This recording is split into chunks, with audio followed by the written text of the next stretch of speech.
well, leasing's not right for me. I think leasing's right for everyone. You just have to understand it. Hey, just want to talk to you a little bit about the different ways to purchase a vehicle. A lot of people go the traditional route in purchasing vehicles as far as through either financing or writing a check for the vehicle. The one way that we talk about a least amount in the car business is leasing. A lot of people have misconceptions about leasing, mileage concerns, never owning anything, having endless payments to the bank. But a lot of those things you can take care of up front with a lease. Typically, a lot of the reasons people go to the leasing is because you have a lower monthly payment. You have a lower investment in the beginning.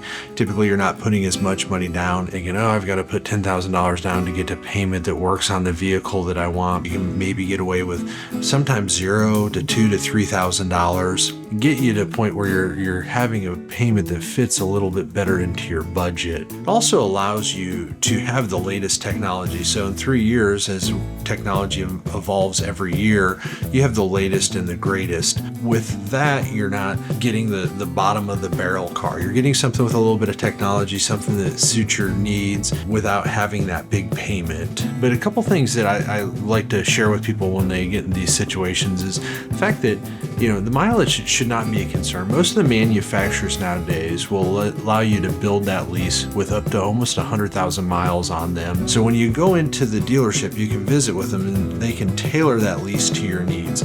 So if you're driving 20,000 miles a year or 25,000 miles a year, we can actually build a lease with those miles built in up front. So you don't have any fears of at the end of the lease owing a big amount of money. You've got everything kind of built into that. With the fact that people say, hey, we're never going to own anything. One of the things with not owning anything is traditionally, unless you write a check for a car, you're taking, 5 or 6, or sometimes even in situations, a 7-year loan on a vehicle. With a finance contract, a lot of times 3 years down the road, you haven't paid the car down far enough to even have equity in it. So you're still upside down in it. You either have to keep that vehicle and continue to pay it to get to an equity position or trade it in. And then you're rolling that inequity into the next vehicle that you purchase.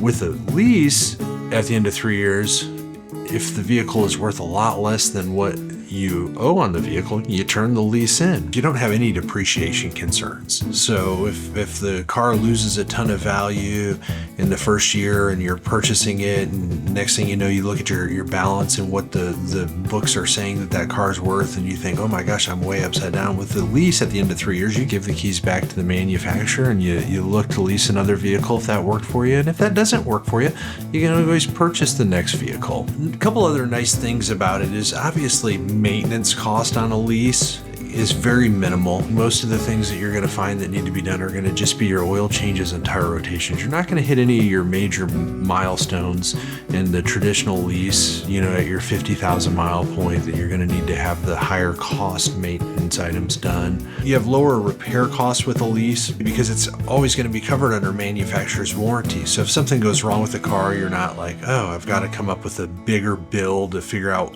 how I'm going to pay for that. You take it in and they're going to fix it. One of the other big things that I like to talk about with leasing is sales tax. So with a purchase, if you were to purchase a vehicle for $40,000, you'd have somewhere around $3,700, $3,800 worth of sales tax that you'd be paying to the state. Sales tax on a lease is built into the monthly payment as a use tax. So when you go to the DMV, you're not paying the big down payment. You've got that peace of mind that, heck, you don't have to go into the DMV and wait in line and then all of a sudden write a big check that surprises you. Leasing, that's all built right in. The only thing you're responsible for in a lease is just paying your annual property tax to the state.